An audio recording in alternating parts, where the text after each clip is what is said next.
देख रहे हैं प्रदेश का नंबर 1 चैनल एबीपी न्यूज।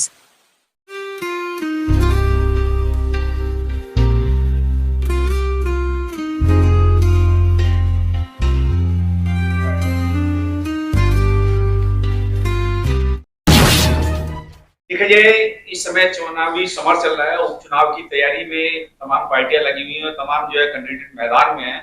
और आज हम अपने चैनल के माध्यम से कुछ ऐसी शख्सियतों से मुलाकात कराने जा रहे हैं जो बहुत कम पकड़ में आते हैं। और आज कहीं ना कहीं वो किसी माध्यम से पकड़ में आए, तो आज उनसे बात करेंगे, चर्चा करेंगे। और सबसे पहले तो मैं बताना चाहूंगा, हमारे पास पहली कड़ी में जो बैठे हुए हैं डॉक्टर अजय चौरसिया जी, प्रदेश सचिव हैं। इसके साथ साथ हमारे साथ प्रदीप जायसवाल जी हैं, जो प्रदेश अध्यक्ष है समाजवादी व्यापार सभा के। और इसके साथ साथ अभिषेक गर्ग, वरिष्ठ समाजवादी पार्टी नेता हमारे बीच हैं व्यापार से।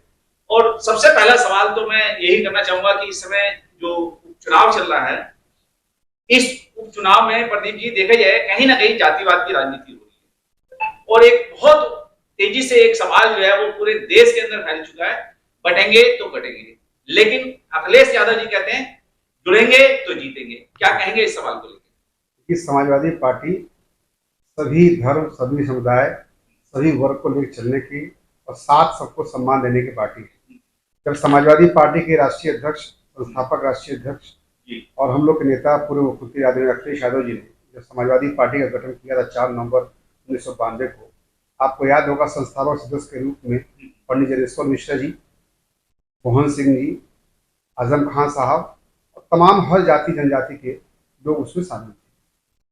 समाजवादी पार्टी एक विचारधारा है, एक सोच है, समाज के हर अंतिम व्यक्ति को मुख्य धारा में शामिल करने की एक विचार है जी। और समाजवादी पार्टी में हम लोग पीढ़ीय विचारधारा के अंतर्गत केवल उसमें पिछड़ा दलित अल्पसंख्यक ही नहीं है, उसमें पिछड़ा दलित हर व्यक्ति हो सकता है, चाहे वो अल्पसंख्यक समाज का हो, चाहे अगड़ा समाज का हो, चाहे आधी आबादी का हो। समाजवादी पार्टी हर वर्गों के लिए काम करती है।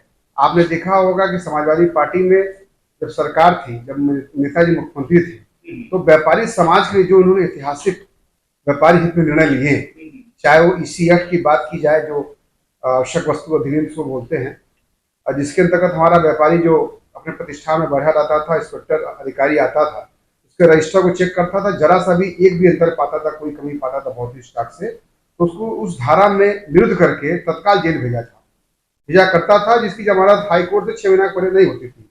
उस धारा को शिथिल करने का काम कोई किसी ने किया है तो नेताजी ने अपने मुख्तित कार्य किया। चाहे चुंगी पता हटाने की बात हो, चाहे इंस्पेक्टर खत्म करने की बात हो, तमाम ऐसी चीजें व्यापारी हित में हुई है। आपको बता दें कि समाजवादी पार्टी की जो सरकार थी, इसमें माननीय अखिलेश जी मुख्यमंत्री थे, निःशुल्क व्यापारी दुर्घटना बीमा योजना की शुरुआत समाजवादी पार्टी सरकार में हुई, जिसमें हमारा पंजीकृत व्यापारी, चाहे वो वैट जीएसटी का रहा हो, यदि उसके साथ कोई अकस्मात दुर्घटना मृत्यु हो जाती है तो उसके परिजनों को तत्काल 10 लाख मुआवजा देने के काम समाजवादी पार्टी की सरकार ने लिए हैं। तमाम ऐसे कार्य हैं। लेकिन वर्तमान में जो डबल इंजन की सरकार है, जो अपने आप को व्यापारियों की पार्टी होने का दावा करती है, आज उस सरकार में सबसे ज्यादा यदि कोई परेशान हुआ है, मजबूर हुआ है, लाचार हुआ है, बेबस हुआ है, तो व्यापारी हमारा समाज हुआ है। व्यापारी समाज, आप लॉकडाउन की बात करिए, शासन प्रशासन के निर्देश पर व्यापारी समाज अपने जान का परवाह न करते हुए राहत सामग्री बांटने का काम किया लॉकडाउन। आप नोटबंदी की बात करिए, सबसे ज्यादा उसमें परेशान हमारा व्यापारी समाज है, उसके बहुत से पैसे मार्केट में।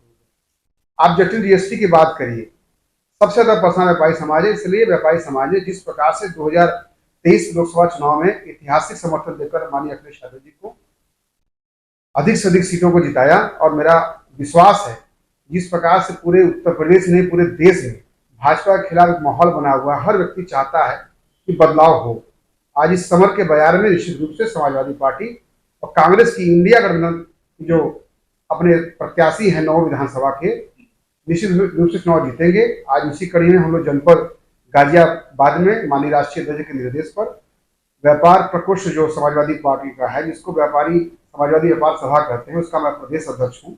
और मेरे साथ चलकर आए बनारस से ही डॉक्टर अजय चौरसिया, जो कि व्यापारी नेता हैं। हम लोग जनपद में व्यापारियों के बीच जाकर अपने संगठन के माध्यम से, जो जिला संगठन यहाँ पे हमारा है, इसके हमारे अध्यक्ष हैं अनिल चौधरी जी, महानगर के अध्यक्ष हमारे अजय करखोदिया जी हैं, और बगल के ही हमारे सटे जनपद के गौतम बुद्ध नगर के जिला अध्यक्ष विपिन सहन साहब है। सभी लोग एक टीम बनाकर और टीम बांटकर हर प्रमुख बाजारों में जाकर जो हमारे व्यापार मंडल के प्रमुख नेता हैं, जो व्यापारी राजनीति से जुड़े हुए हैं, व्यापारियों के संघर्ष करते हैं, उनके बीच जाकर और समान दुकानदारों से भी जाकर व्यापारी हित में जो सपा सरकार में काम हुए उसको लेकर हम बता रहे हैं, प्रत्याशी पक्ष में वोट मांगने का काम कर रहे हैं। जिस प्रकार से समाजवादी पार्टी के राष्ट्रीय अध्यक्ष ने पीडीए की विचारधारा को आगे बढ़ाते हुए एक समाज के अंतिम व्यक्ति जाटो समाज को उन्होंने प्रत्याशी बनाया है, और वो भी सामान्य सीट पर, ये बहुत ही ऐतिहासिक और साहसिक निर्णय है।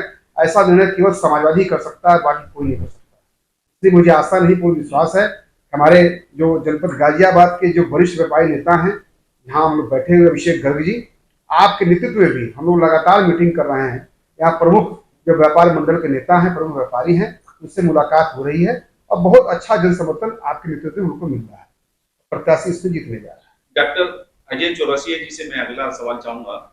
इस समय पीडीए का, जैसे आपने अभी जायसवाल जी बताया, बार बार आप पीडीए का नाम ले रहे हैं। पीडीए की अगर बात करें, पीडीए के प्रयोग से अभी समाजवादी पार्टी ने 37 सांसद जो है जिता के जो है दिल्ली की पार्लियामेंट में भेजे।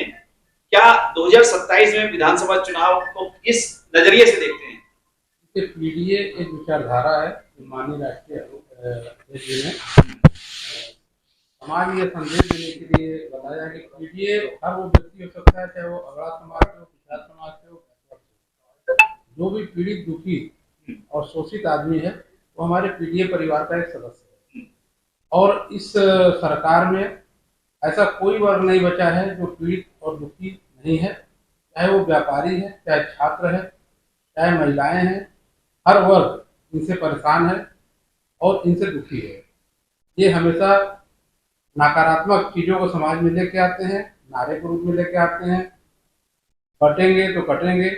हमारे राष्ट्रीय अध्यक्ष जी हमेशा सकारात्मक सोच के साथ जनता के बीच में जाते हैं, जनता को संदेश देते हैं, जुड़ेंगे तो जीतेंगे।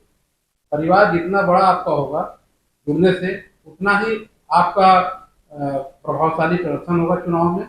और निश्चित रूप से इस उपचुनाव में 9 की 9 सीटें हम लोग अपने राष्ट्रीय माननीय अध्यक्ष जी के नेतृत्व में जीतने जा रहे हैं और भारी मतों से हर सीट में हम लोग जीत दर्ज करेंगे। अभिषेक गर्ग जी हमारे बीच हैं और देखा जाए तो आपसे भी बड़ा महत्वपूर्ण सवाल है। इस समय योगी जी धर्म की राजनीति कर रहे हैं, देश के लोगों को गुमराह कर रहे हैं। क्या कहना है इस बात को लेकर? क्या धर्म की राजनीति से सफलता मिल पाएगी योगी जी? राजकुमार जी, सबसे पहले मैं आपके चैनल के सभी दर्शकों को प्रणाम।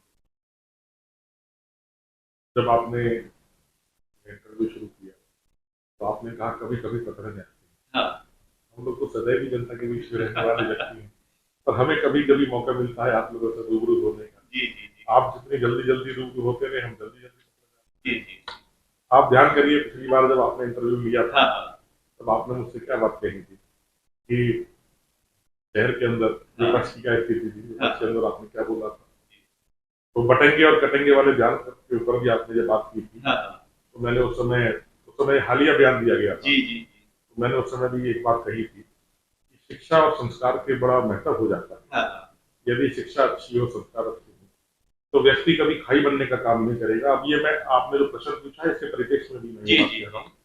तो कभी भी आदमी, कोई भी व्यक्ति, और खासतौर पर राजनीतिक व्यक्ति और शासन में बैठा हुआ कोई भी महत्वपूर्ण पद पे, जो संवैधानिक पद पे बैठा हुआ व्यक्ति, वो खाई बनने का काम कभी नहीं करेगा। वो करेगा तो ब्रिज बनने का काम करेगा। यहाँ यह बात बड़ी महत्वपूर्ण हो जाती है कि आप खाई बन के और खाई पैदा करके आप बांटने का काम करना चाहते हैं या आप ब्रिज बन के आप जोड़ने का काम करना चाहते हैं। हमारी पार्टी की विचारधारा सदैव जोड़ के आगे बढ़ने की, विकास की विचारधारा रही है, जिसको हमारे आदरणीय माननीय राष्ट्रीय अध्यक्ष जी श्री अखिलेश यादव जी ने हमेशा हर वर्ग, हर धर्म, हर श्रेणी के लोगों को, और सबसे महत्वपूर्ण बात यह है, सबको साथ में लेकर आगे बढ़ने का काम किया है। प्रदेश को जब अपने मुख्यमंत्री काल के दौरान प्रदेश को विकास की नई ऊंचाइयों पर ले जाने का काम किया, बगैर भेदभाव के। उस समय कोई भेदभाव किसी प्रकार का नहीं किया। जहां योग्यता के आधार पे, जहां न्याय के आधार पे, सामाजिक न्याय के आधार पे काम होना चाहिए था, वो काम पूरी तरीके से किया और किसी भी वर्ग को उसमें नहीं छोड़ा। महिलाओं की बात कीजिए तो नहीं छोड़ा, बेरोजगारों की बात कीजिए तो नहीं छोड़ा, छात्रों की बात कीजिए तो नहीं छोड़ा, बेटियों की बात कीजिए तो नहीं छोड़ा, बुजुर्गों की बात कीजिए तो नहीं छोड़ा। इतनी योजनाएं परियोजनाएं इस समय आई, और इंफ्रास्ट्रक्चर की बात कीजिए तो नहीं छोड़ा, बिजली व्यवस्था की बात कीजिए तो नहीं छोड़ा। हर तरफ चौतरफा विकास उस समय उत्तर प्रदेश के अंदर हुआ था। आज भी उत्तर प्रदेश की जनता को वो 5 साल का कार्यकाल ध्यान है, और ऐसा नहीं है कि इस तरह के बयान देके आप जनता को धर्म के नफरत के नाम पे बरगला के राजनीति करके आगे बढ़ के आप हमेशा ये इस तरीके का कामयाबी पालेंगे, ऐसा नहीं है।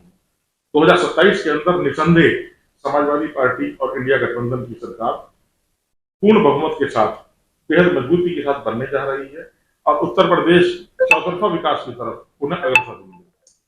देखिए जाए, अभिषेक जी, आपने एक शिक्षा की बात की, और अभी हाल ही में योगी सरकार ने 27,772 प्राइमरी प्राथमिक विद्यालय जो है वो बंद करने का आदेश किया, लेकिन अखिलेश जी का एक एक्शन लेते के साथ वो आदेश वापस हो गया। इस विषय में भी कुछ कहेंगे? एक तरफ तो सरकार कहती है कि पढ़ेगा भारत, और दूसरी तरफ ये जो है बेरोजगार और गरीब तबके के लोगों को जो है नौकर बनाना चाहते हैं। क्या कहेंगे इस बात को लेकर? देखिए, मेरा आपने सवाल भी पूछा और जवाब भी स्वयं दे दिया तो मेरे पास तो जवाब देने के लिए कुछ रहा ही नहीं। जवाब तो आपने स्वयं ही दे दिया। सरकार की मंशा जो है वो आप भी समझ रहे हैं और जनता भी समझ रही है। सरकार की मंशा ये है ही नहीं कि प्रदेश के अंदर, अगर प्रदेश का जो बच्चे, जो छात्र हिंदुस्तान का भविष्य है, प्रदेश का भविष्य है, यदि वो बच्चे पढ़ लिख जाएंगे, वो छात्र पढ़ लिख जाएंगे, तो वो हर बात के अंदर अंतर करना सीख जाएंगे। जब वो अंतर करना सीख जाएंगे तो उनको ये बात पता चल जाएगी कि कौन उनको मूर्ख बनाने का, बरगलाने का काम कर रहा है, और कौन उनको सही बात कह के प्रदेश को आगे बढ़ाने की बात कर रहा है, उनके भविष्य की बात कर रहा है। तो ये कभी नहीं चाहते कि ये अंतर वो समझ पाए। इसीलिए इनका सदैव ये प्रयास रहेगा कि शिक्षा के क्षेत्र के अंदर शिक्षा का उच्च स्तर, कुछ मानक प्रदेश के अंदर स्थापित न हो पाए, सदैव इनका यही प्रयास रहेगा। तो जो बात आपने कही वो इसी विचारधारा के अंतर्गत उन्होंने इन प्राथमिक विद्यालयों को बंद करने का काम किया। इसके अलावा एक बात और आपके चैनल के माध्यम से कहना चाहता हूँ, शिक्षा के क्षेत्र के अंदर जो व्यवसायीकरण है, उस व्यवसायीकरण की झलक देख लीजिए। जो व्यवसायीकरण वाले लोग हैं वो जरा उनका एक आकलन करा लीजिए, सर्वे करा लीजिए, कौन से दल के साथ जुड़े हुए हैं और किस विचारधारा के साथ जुड़े हुए हैं, जरा करा लीजिए। आपको पता चल जाएगा कि शिक्षा के क्षेत्र में क्या खिलवाड़ हो रहा है प्रदेश की जनता के साथ, देश की जनता के साथ।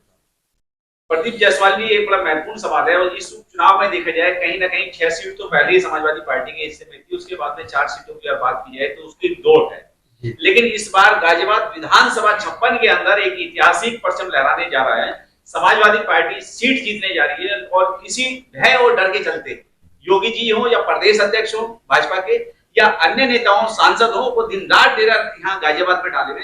क्या लगता है आपको कि इस बार जब ऐतिहासिक सभा की जीत होगी तो भाजपा वालों का मिथक टूट जाएगा? देखिए, निश्चित रूप से जनता ने वोट बना लिया है, और हर समुदाय के लोगों ने, हर गरीब, दुखिया, पीड़ित, शोषित लोग जो सरकार के हर योजनाओं से, हर कार्यों से परेशान हैं, उन्होंने समाजवादी पार्टी इंडिया गठबंधन को वोट देने की मन बना लिया है। इस बात की पूरी एलआईयू उनको रिपोर्ट है कि 9 के 9 सीट समाजवादी पार्टी इंडिया गठबंधन जीतने जा रही है। इसलिए वो पूरा अपनी औकात लगाकर, ताकत लगाकर, सत्ता के दम पर, तन के दम पर वो पूरा चुनाव प्रचार में लगे हैं। उसके बाद भी उनको हताशा लेने हाथ लगेगी। जनता ने जब मन बना लिया है तो जनता पक्ष में फैसला समाजवादी पार्टी करेगी। देखा जाए इस समय जो है जिस तरीके से पीडीए के माध्यम से जो है शिवराज जाटव जी को यहाँ प्रत्याशी बनाया गया, और 20 नवंबर को जो चुनाव है, ये उपचुनाव, तो मैं चाहूंगा तीनों लोग हमारे चैनल के माध्यम से जो है लोगों के बीच तक जा रहे हैं। तो ये शहर की जनता, गाजियाबाद विधानसभा की जनता से अपील की अगर मैं बात करूँ तो क्रम वाइज अपने अपने तरीके से शिवराज जाटव जी के समर्थन में एक अपील आप और कर दीजिए वोट के लिए। मैं प्रदीप जायसवाल, प्रदेश अध्यक्ष हूँ समाजवादी पार्टी के व्यापार प्रकोष्ठ समाजवादी व्यापार सभा का। हम लोग सम्मानित जनपद गाजियाबाद के सम्मानित मतदाताओं से, महिलाओं से, बच्चों से, नौजवानों से और खासकर व्यापारियों से अनुरोध करेंगे कि हम आप अपने खून मेहनत की कमाई से इस देश प्रदेश की अर्थव्यवस्था के रीढ़ हड्डी के रूप में स्थापित है।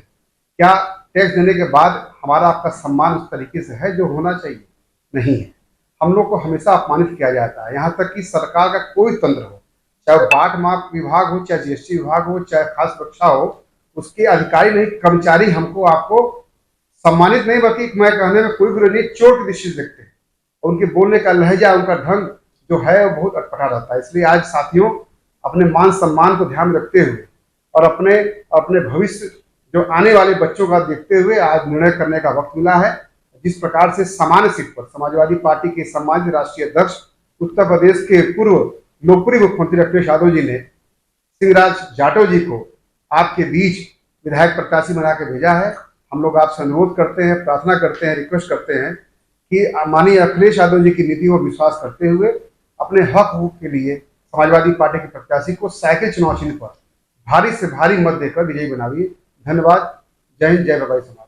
जी मैं डॉक्टर अजय चौरसिया, प्रदेश सचिव समाजवादी पार्टी, आपके चैनल के माध्यम से गाजियाबाद शहर के सभी सम्मानित मतदाताओं से मैं निवेदन करता हूं कि आगामी 20 नवंबर को होने वाले उपचुनाव में समाजवादी पार्टी के प्रत्याशी सिंहराज जाटव जी के और बटन दबाकर, साइकिल में बटन दबाकर उनको भारी से भारी मतों से विजयी बनाकर माननीय राष्ट्रीय अध्यक्ष अखिलेश यादव जी के हाथों को मजबूत करिए, जिसके परिणाम स्वरूप 2027 में हम लोग अपनी सरकार का निर्माण कर सकते हैं। जी मैं गाजियाबाद सदर विधानसभा 56 के सभी सम्मानित मतदाताओं से ये अपील करता हूँ कि आने वाले 20 नवंबर को विधानसभा उपचुनाव में अधिक से अधिक अपना मतदान करके अपना मत जरूर डालें। अपने सभी मिलने जुलने वालों का, परिचितों का मत जरूर डलवाएं।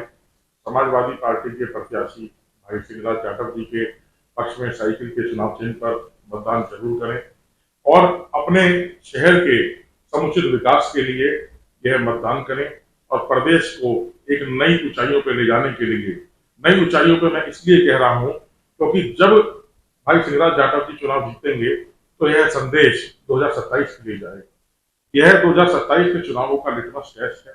2027 में जब यह संदेश जाएगा, 2027 के अंदर आप सब लोगों के मत अधिकार से, आपके जन समर्थन से समाजवादी पार्टी की सरकार प्रदेश में बनेगी तो निसंदेह प्रदेश विकास के पथ पर अग्रसर होगा। तो उसके लिए अभी इसको तैयारी स्वरूप मानते हुए भाई सिंहराज जाटव जी के पक्ष में 20 नवंबर को आप मतदान जरूर करें, ऐसी मैं आपसे अपील करता हूँ। बहुत बहुत धन्यवाद।